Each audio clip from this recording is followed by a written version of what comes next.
ಇನ್ನು ವಿ ಸೋಮಣ್ಣ ಅವರು ಮಾತನಾಡಿದ್ದಾರೆ. ರಾಜ್ಯಸಭೆಗೆ ನನ್ನನ್ನು ಆಯ್ಕೆ ಮಾಡಿ ಅಂತ ನಾನು ಪ್ರಸ್ತಾಪ ಮಾಡಿದ್ದೆ ಹೈಕಮಾಂಡ್ನ ಮುಂದೆ. ಹೈಕಮಾಂಡ್ ಜೊತೆಗೆ ನಾನು ಚರ್ಚೆ ಮಾಡಿದ್ದೀನಿ ಈ ವಿಚಾರಕ್ಕೆ ಸಂಬಂಧಿಸಿದಂತೆ ಅಂತ ಹೇಳಿದ್ದೀನಿ. ಆದರೆ ನಿಮ್ಮಂಥವ್ರು ರಾಜ್ಯಸಭೆಗ ಅಂತ ನಕ್ಕು ಸುಮ್ಮನಾಗಿದ್ದಾರೆ. ಸಿಎಂ ಸಿದ್ದರಾಮಯ್ಯ ಏನೇ ಆದರೂ 7 ಕೋಟಿ ಕನ್ನಡಿಗರ ಪ್ರತಿನಿಧಿ ಅಂತ ಅನಂತಕುಮಾರ್ ಹೆಗಡೆ ಏನು ಮಾತನಾಡಿದ್ರು ಅದಕ್ಕೆ ಸಂಬಂಧಿಸಿದಂತೆಯೂ ಕೂಡ ಪ್ರತಿಕ್ರಿಯೆ ಕೊಟ್ಟಿದ್ದಾರೆ ಮಾಜಿ ಸಚಿವ ವಿ ಸೋಮಣ್ಣ. ಏನಾಯಿತು, 28 ವಿಧಾನಸಭಾ ಕ್ಷೇತ್ರದಲ್ಲಿ, ಲೋಕಸಭಾ ಕ್ಷೇತ್ರದಲ್ಲಿ ಹೈದರಾಬಾದ್ ಕರ್ನಾಟಕ 5, ಬಾಂಬೆ ಕರ್ನಾಟಕ 6, ಕೋಸ್ಟಲ್ ಕರ್ನಾಟಕ 3, ಮಧ್ಯ ಕರ್ನಾಟಕ 3, ಬೆಂಗಳೂರು 3, ಹಳೆ ಕರ್ನಾಟಕದಲ್ಲಿ 8 ಸೀಟ್ಗಳಿದೆ. ಇದರಲ್ಲಿ ಈ ರೀತಿ ಇದೆ. ಕೆಲವು ಕೇಳೋದು ಗ್ಲಾನ್ಸ್ ಮಾಡಿದ್ರು. ನನಗೆ 28 ಹೇಳಿದಾಗ ಅವ್ರಿಗೊಂದು ರೀತಿ ಅದು ಏನು ಎಷ್ಟು ಫಿಂಗರ್ ಟಿಪ್ಸ್ದಲ್ಲಿ ಹೇಳಿದಾಗ ಅವ್ರಿಗೆ ಕೇಳಿದ್ದು ಒಂದೇ ಒಂದು, ನೀವು ಏನಾಗಬೇಕು ಅಂತ ಇದ್ದೀರಾ ಅನ್ನೋ, ನನ್ನ ಪಕ್ಷದಲ್ಲಿ ಕೆಲಸ ಮಾಡಬೇಕು, ನಿಮ್ಮ ನಾಯಕತ್ವದಲ್ಲಿ ಇರಬೇಕು ಅನ್ನೋ ಒಂದು ಬಯಕೆ ಇದೆ ಅಂದಾಗ ಅವರು ಮತ್ತೇನಾಗಬೇಕು ಅಂದರು, ನನಗೆ ಒಂದು ರಾಜ್ಯಸಭಾ ಕೊಡಿ, ಎಲ್ಲಿ ತುಂಬ ಕಠಿಣವಾದ 3 ಲೋಕಸಭಾ ಕ್ಷೇತ್ರ ಇದೆ ಅದನ್ನು ಆಯ್ಕೆ ನೀವೇ ಮಾಡಿ, ಅದನ್ನು ವಹಿಸಿ 3 ಗೆಲ್ಸ್ಕೊಂಡು ನಿಮ್ಮ ಹತ್ರ ಕರ್ಕೊಬರ್ತೀನಿ.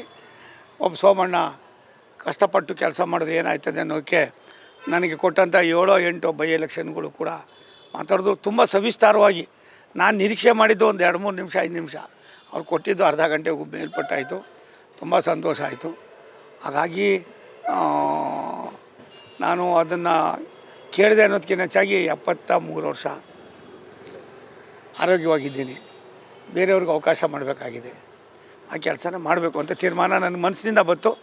ನಾನು ನಂಬಿರೋ ನನ್ನ ಆರಾಧ್ಯ ದೈವ ನಮ್ಮ ಅಜ್ಜ ಹೇಳಿದರು, ಅದನ್ನು ಮಾಡಿದ್ದೀನಿ. ಸರ್ 3 ಉಸ್ತುವಾರಿ ಕೇಳಿದ್ರು, ಯಾವ್ದಾದ್ರು ಕೊಡಿ ಅಂತೆ. ನಾನು ಔಟ್ ಆಫ್ 28 ಎನಿ 3 ನಾನು ಆ 3 ಗೆಲ್ಸ್ಕೊಂಡು ನಿಮ್ಮ ಹತ್ರ ಕರ್ಕೊಬರ್ತೀನಿ ಅಂತ ಅನ್ನೋ ಮಾತನ್ನು ಹೇಳಿದ್ದು ನಿಜ. ನನಗೆ ರಾಜ್ಯಸಭಾ ಮಾಡಿ ಅಂದಿದ್ದೀನಿ. ನಕ್ಬಿಟ್ಟು ನಿಮ್ಮಂಥವರೆಲ್ಲ ಅದೇನೇನು ಹೇಳಿದ್ರು ಅದು ಬೇಡ, ಇವಾಗ ಅದಕ್ಕೊಂದಷ್ಟು ಉಪ್ಪು ಖಾರ ಹಾಕ್ಬಿಡ್ತೀರ ನೀವು.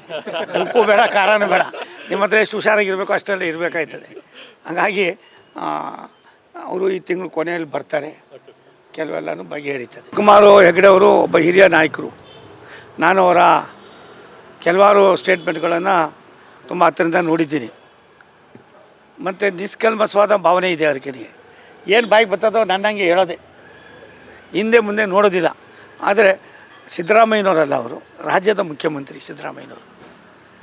ಅವರೇನು ಮಾತಾಡ್ತಾರೆ ಅಂತ ನಾವ್ಯಾಕೆ ಚಿಕ್ಕವರಾಗಬೇಕು? ನಾವು ಚಿಕ್ಕವರಾಗೋದು ಬೇಡ. ಸಿದ್ದರಾಮಯ್ಯನವರು ಅವ್ರು ಎಷ್ಟು ಮಟ್ಟಿಗೆ ಮಾತಾಡ್ತಾರೆ ಏನು ಅನ್ನೋದು ಅವ್ರ ವಿವೇಚನೆ ಬಿಟ್ಟಿದ್ದು. ಆದರೆ ಅನಂತಕುಮಾರ್ ಹೆಗಡೆ ಅವರು ಸುಸಂಸ್ಕೃತ ಒಂದು ಕುಟುಂಬದಿಂದ ಬಂದಂಥವರು. ನಾವು ನಮ್ಮ ಭಾಷೆನ ನಾವೇ ಇಡ್ತಾ ಇದ್ದವ್ರೆ. ಅದು ಸ್ವಲ್ಪ ನನಗೆ ವೈಯಕ್ತಿಕವಾಗಿ ನನಗೆ ಬೇರೆ ಏನಿಲ್ಲ, ಬೇಸರಿಕೆ ಇಲ್ಲ. ಆದರೂ ಕೂಡ ನಾನು ಕೆಲವು ಇದಾಗ್ತೀನಿ. ನಾವು ಮಾತಾಡುವಾಗ ಸ್ವಲ್ಪ ಇನ್ನೊಬ್ಬರಿಗೆ ಅನ್ನೋದಕ್ಕಿಂತ ರಾಜ್ಯದ 7 ಕೋಟಿ ಕನ್ನಡಿಗರ ಒಬ್ಬ ಪ್ರತಿನಿಧಿ ಅವರು ಮುಖ್ಯಮಂತ್ರಿ ಆಗಿದ್ದಾರೆ. ಹೆಂಗಾದರು ಅಂತ ನಾನು ಕೇಳಕ್ಕೆ ತಯಾರಾಗಿಲ್ಲ. ಅವ್ರ ಭಾಷೆ ಏನಿದೆ ಅಂತಲೂ ಕೇಳೋಕ್ಕಾಗೋದಿಲ್ಲ. ಅವ್ರ ನಡವಳಿಕೆ ಏನೇ ಬೇಡ. ನಮ್ಮ ನ್ಯೂಸ್ ಫಸ್ಟ್ ನಿರ್ಭೀತಿಯಿಂದ ನಿಮ್ಮ ಪರವಾಗಿ.